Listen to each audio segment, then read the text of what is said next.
Welcome to my first ever video on this channel. Thanks for joining me. I'm Mama Nikki, your friendly neighbourhood koala librarian, and come with me as I set up my new bullet journal for the second half of 2026.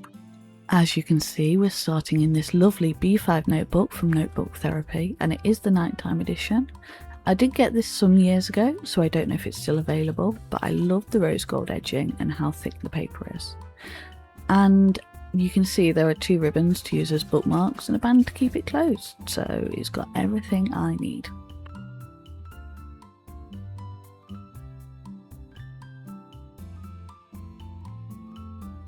We're going to start with the nameplate, sometimes the scariest part. So I'm just writing my name and adding a tiny bit of decoration. I might come back to it, I might not, I might decorate it through the rest of the year, just adding things in at different times.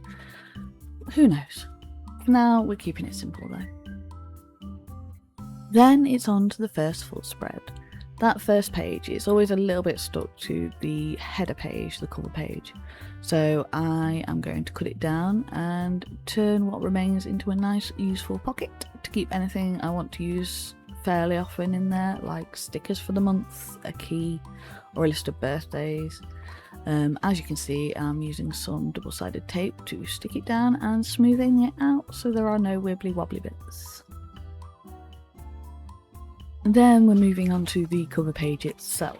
I'm starting by inking the year, both the written word and the numbers, and then once that's done I will move to the decorations. This is only a 6-month journal, so I may go back in later to add a little small rectangle to say July to December somewhere in here. But as for the header, I've seen the style of the words in front of the numbers and found that it was surprisingly easy to do once I actually, thought about it. So as you can probably see from the pencil sketch beneath, I sketched in the numbers first and then the words over the top. It is a little wonky in places, but I'm happy with it. And then I just go over with my pen to do the line work. Now it's onto the illustrations for the cover page.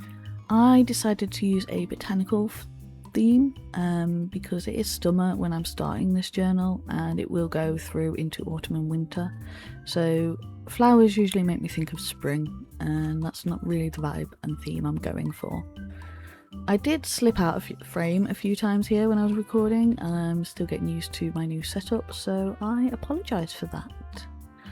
I decided to use some brush tip markers for adding the colour, and I kept my touch quite light, letting the brush tip do most of the work to get the natural curves for the leaves. The sketches were used more of a guide than I needed to actually stay within those lines. I just prefer how that looks. I did also try to minimise the colour palette, so there wasn't too much going on or too many clashing colours or too many shades of the same colour.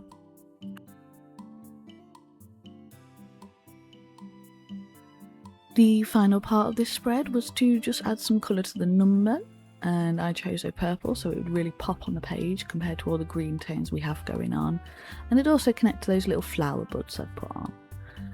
With the marker dry after a few hours, I went in and did some outlining for the plants and the stems, varying how much I outlined and being a bit fast and loose with the line art to give it more of that looser, freer feeling that I do like in some hand-drawn botanical art. And then once that's all dry, I left it about a day, I go back in later and erase all the sketches, which you will be seeing at some point in this video.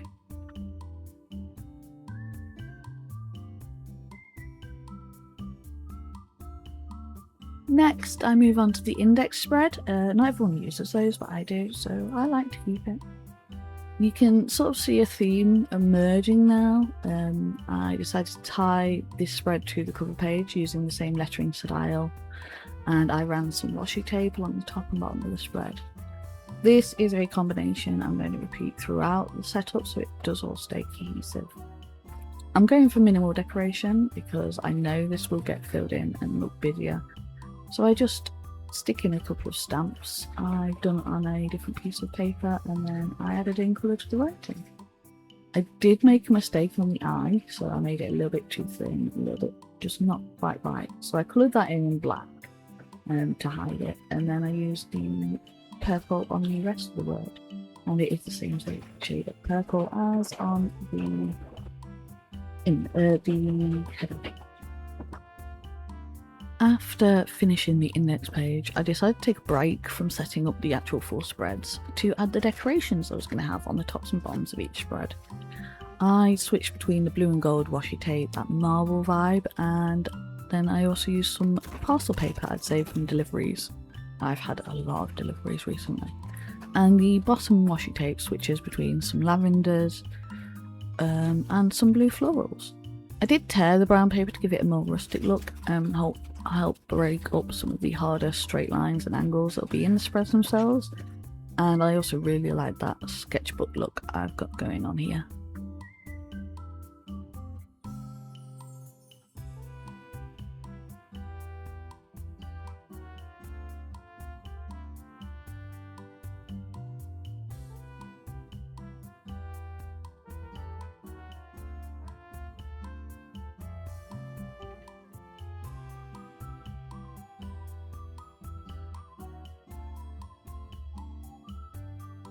For the top of the final 2 double spreads I did, I actually made a bit of a mistake. I forgot I was going to turn it into a Dutch door double spread. Even with the paper taped on, I was just on autopilot and I kept up with the alternating washi tape. I may fix that, I may not. It still remains to be seen. And then once everything is stuck down and set in place, a few hours later I go in and trim off the excess paper just to make it nice and neat. On screen I do this, but I also go back off camera to trim it down even closer to the edge. So that involves basically me taking my glasses off and shoving my face about an inch from the pages. Returning to the actual spreads again, next up is the future log. I start by sticking on the headers, and I also did those with stamps on different paper. And then I drew in the line separating each month and the bottom bar. I have slipped again a little off camera, but I'm sorry about that. I'm only putting the remaining 6 months of the year here, and I added the bottom bar for future planning for 2027 and anything further on. I don't tend to plan that far ahead. I never really have these big events coming up, and if I do, they're only usually 1 or 2. So I didn't feel like I needed much more than that. Apart from working every day, my life is actually pretty quiet. After outlining 2027, I moved on to writing the names of the months in my calligraphy style, and then it was just small block capitals for the days of the week. Writing this small did make my hand cramp up, and it won't be the last time for the rest of this recording. So I took a break before filling in the 2027 with black, and then for some reason I hand lettered each and every single date for all 6 months. I'd already sketched in some of the rough dates, and I did have a calendar open, so I was double checking every month before and after writing. Oh, the joys of anxiety. With the months and days written in, I added some more of those stamped florals around to add a splash of colour, and I highlighted the days of the week with a brush marker. And then with the page numbers finally popped in, it's done. Next up is the 2026 goal spread. I put in the header, again on stamped paper, and I drew in the boxes for the 3 areas of my life I want to focus on, as well as any future goal ideas that I might get. I added a line on each end, and I wrote in this little box I'd made with my calligraphy style lettering. After that, it's more stamped images and a bit of colour for each header, trying to keep each colour a little bit different. Then, with the page numbers added once more, we're on to the next spread.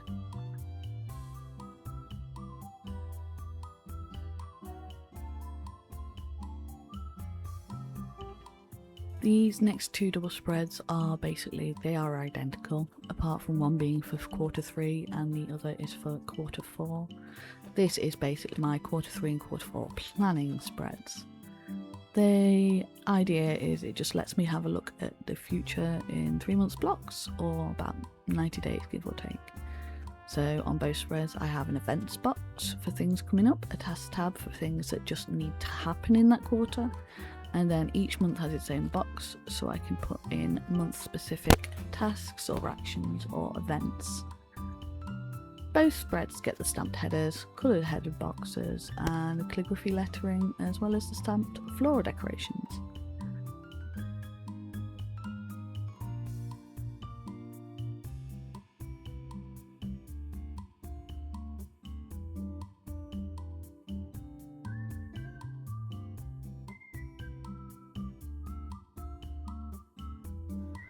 Content analytics is probably the fullest spread I have and the busiest. I have 3 YouTube channels and my Twitch channel as well, and there is different content on all 3.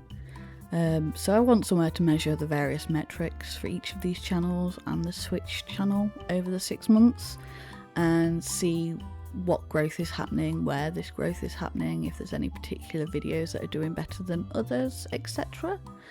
And then I've also got my social media accounts, which will have slightly different content to the YouTube channels and Twitch. My hand was definitely cramping by the end of all the lettering on here, and next time I do a setup I am planning to make sure everything is that little bit bigger, that there's more space and I just have more room to do all the writing. Yeah, I just want to make sure I can get down everything, and I wasn't too sure what I'd need to get when I was planning this page, which led to a very sore hand. At the end, once all the line work was in, I added the florals and did some colour splashes to break things up, and as usual popped on the page numbers, and that was it.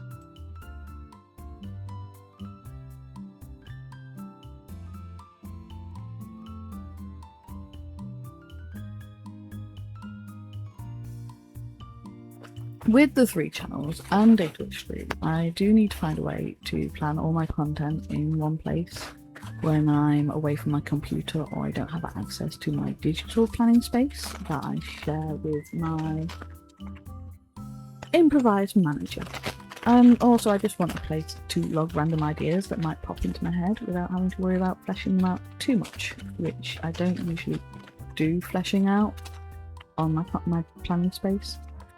But this is the most normal of the spreads. There's only the channel title at the top of each page and then the stamped headers on the top of the spread itself. I might go back in later and change that mismatched side so they match an arm on cohesive. For the minute, I kind of like it. Then floral stamps and page numbers, and that is that spread done. So far.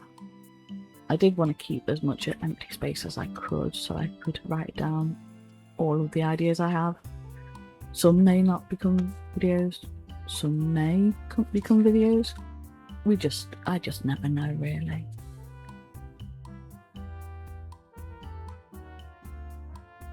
And with the bulk of the decoration done, it is finally time for those finishing touches. I went through each spread after erasing all the pencil marks, and then I added in any floral stamps I had left or missing colour swipes. Just basically adding those last little bits and pieces that help bring a piece together. And I also added some scrap paper I had to the pocket page to cover up where I cut away that first page, because I couldn't get close enough and it would not be neat. On a separate piece of scrap, I did cut out from a different journal. I made a key, so have colour coding and symbols and illustrations so I can pull it out for easy reference as I go.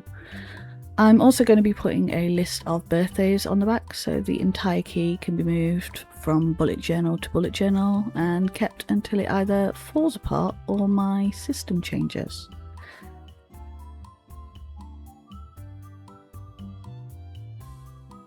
And here we have it, the final flip through of my Bujo for the remaining half of 2026. I'll go in off camera and fill in everything, as I don't think you need to see that. I do like the setup. It's simple and minimal, and all told it took me maybe 5 hours total from sketching to finishing touches. Might have taken a little bit more technically because of setup for the recording and stuff like that, but actual work, not 5 hours.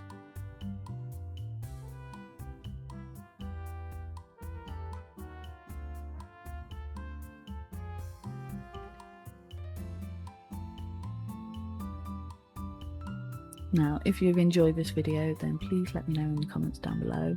I'll have my July setup video uploaded and posted soon, so look forward to that.